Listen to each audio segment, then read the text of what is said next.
Alright, today we are going to be making a pumpkin pie. No, pecan pie. Pecan. Not pumpkin. Because it's Thanksgiving tomorrow, and that's like my traditional go-to pie. It's my favorite. So that's what we're gonna make today. Do you want to help me? Yay! Okay.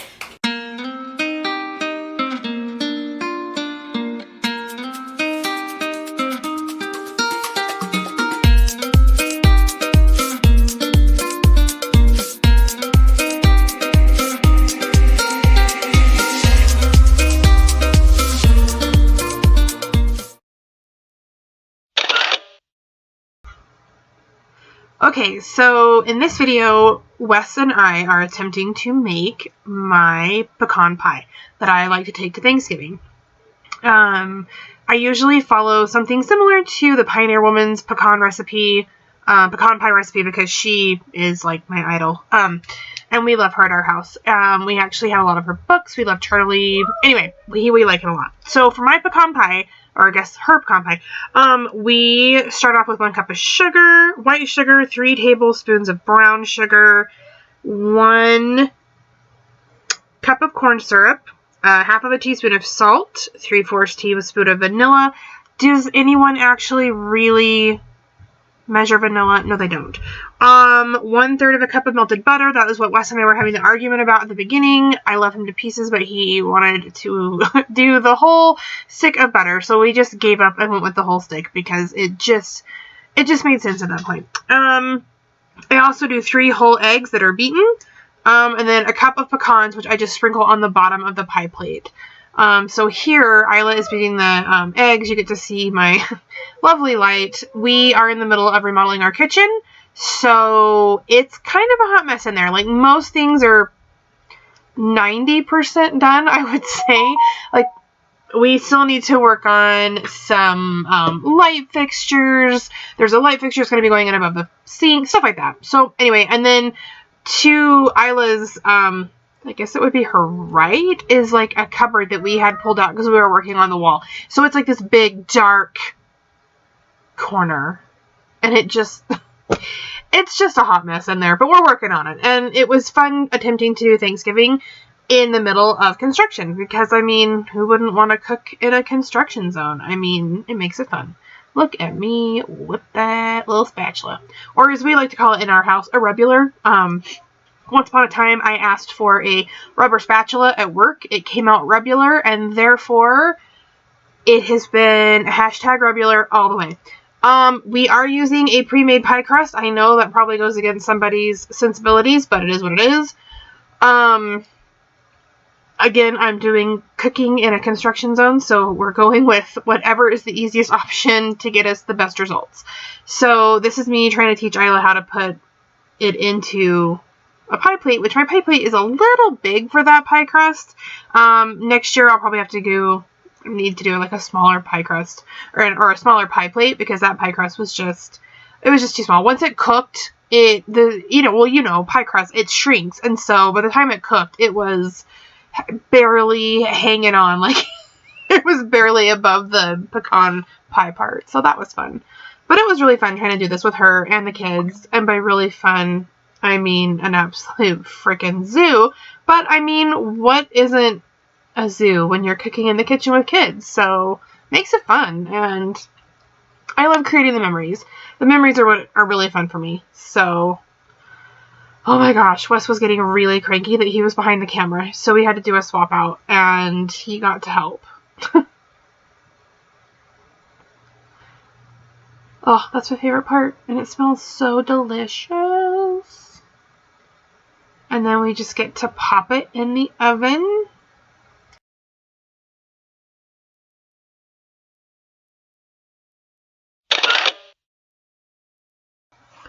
So in this section, I am moving on to making my cornbread dressing.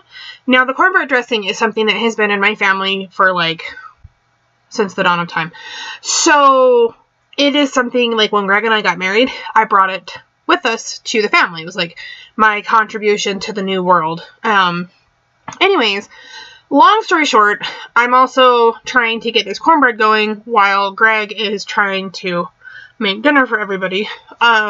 We were having what we call an appetizer night, which is where I don't cook because I don't want to cook, and we just do a bunch of appetizers, so like a meat and cheese tray, or mini corn dogs, which is what Wes requested, and Isla wanted pizza rolls, and then we had some like apple slices and other things on the side. Anyway, but we really like appetizer night, especially around this time of year, because sometimes, you know, you just want a little flippin' cocktail weenie and some cheese ball, man, or a shrimp plate. Oh yeah, shrimp plate sounds good right now. Anyway, back to the point. Long story short, right now I am making the actual cornbread that goes in there, but the secret to this cornbread is that it's actually not cornbread at all. So how do I word this? Over the last couple years, we've had some dietary issues with family come up, and everybody has started to have like some sort of allergy, whether it be dairy or gluten or whatever. And technically, Greg does have gluten allergies, and that's Greg. Sorry, by the way, don't know if I introduced him on the video, but that's Greg. Anyways, but so I started doing this. It's kind of like a keto cornbread. I didn't make it full keto this year because I did use sugar instead of like a sugar substitute, but I make it with almond flour, and I grind up the almond, like the sliced almonds, so that not so that they're super fine, but just right before that. So there's a little bit of a crunch to it still, and it comes off like cornmeal. So anyway, it turns out really good. There is a flavor brand. I will put the link for that flavor brand down below in the description of this video, because I believe in it. Like, it is absolutely really top notch. So Amaretti makes this sweet corn flavoring, and that's what I use to mix with the almond flour. Oh, and obviously all the other ingredients. And so it smells like cornbread. The texture is very close to cornbread, and it really helps make my traditional cornbread dressing just that much better. And then it's gluten-free, so that people who have allergies can actually partake of it and enjoy it. Unless you have an allergy, then for the love of Pete, stay far, far away, which unfortunately my poor brother-in-law, which I totally forgot had a nut allergy, couldn't eat it, so I felt really bad. Sorry, Randy. But the basis of this dressing, like I said, is the cornbread, so that's what got made first. Then the next morning, you get me in all of my, I just woke up at 6:30 and started, that was my sigh of, let's go. But yeah, I literally woke up, I threw my hair in a bun, I think it was already in a bun, and got to work. So I'm still in my pajamas, but I start off by taking the cornbread and I mash it up, and I like for mine to get a little on the done side, just because I feel like it helps give it a little more flavor. Obviously not burnt, don't put any burnt chunks in there, but I like the extra crunchiness to it. I just feel like it gives it a little extra flavor and a little extra, just a different palate, texture on your palate, so that it's not all just soggy dressing. But anyways, I plow through that, and then from there I move on and I start, I think the next thing I did was I pureed my vegetables. So my mom taught me when I was learning this recipe from her, because it's technically her, well, it was her grandma's recipe, and then her mom's and hers. Anyway, you want vegetables. You want your celery, your onion, and we do a green bell pepper. Well, I do a green bell pepper. Mom's not around anymore, but I do all of those vegetables, but I puree them so that you don't have the large chunks. That way, if you have kids that are eating it, that are picky eaters, all they get are the flavors. They don't understand that they're eating a bell pepper and celery and onions, and it just makes it so much better, in my humble opinion. I know some people like crunchy bits in their dressing. I'm not one of those. But yeah. So anyway, I am going to town. Gotta rinse. Cannot have dirty celery. Honestly, like I said before, we are in the middle of doing this video. Sorry, kitchen remodel, which is why, oh, Greg's awake. Which is why, I can't move my camera to a different spot because I don't have room anywhere, because there's like grout, and large, cans of paint everywhere. And so as the sun starts coming up, my camera starts getting darker because it's focusing on the light coming in through the window, which is super fun. which is also why I didn't get any video of me doing my sausage balls, because it was so dark in there. I had a hard time focusing the camera, thanks to, yeah, I can't really put it anywhere else in my kitchen right now. One day, though, but one of my favorite things that we have incorporated in this kitchen remodel is the island that you see me working off of. We did not have that before. It was just like a peninsula, and we had no space. Yeah, so putting in this island has been a huge help. I'll do like a whole walkthrough once it's finally done. And then we also did the garbage can that like pulls out, and that has been a huge, huge thing that I've really enjoyed, because it's just so handy to have it pulled out and I can just swipe my stuff right into it and call it a day. But yeah, so like I said, here I'm just mixing in my veggies, and then I like to put in some chicken broth, and I also did a gluten-free cream of chicken soup. Sometimes in years past I've made it from scratch, not this year. I'm just, y'all, I'm hanging on by my fingertips. So at this point, you get what you get and you don't throw a fit. But I mix that all together. And then I like to throw in my eggs.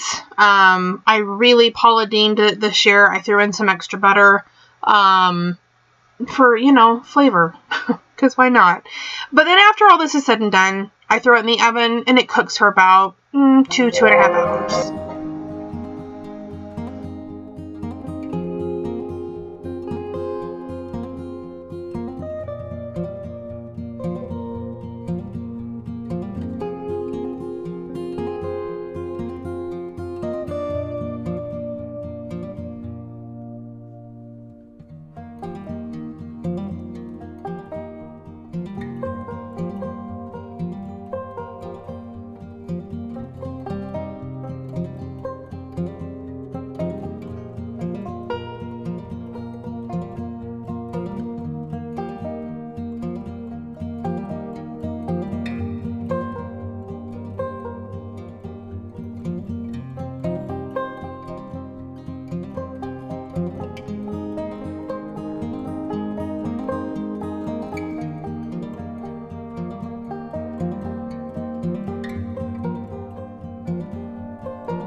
I moved on to my sausage balls, which are always a huge hit. And then we cleaned up pretty nice. So happy Thanksgiving, y'all!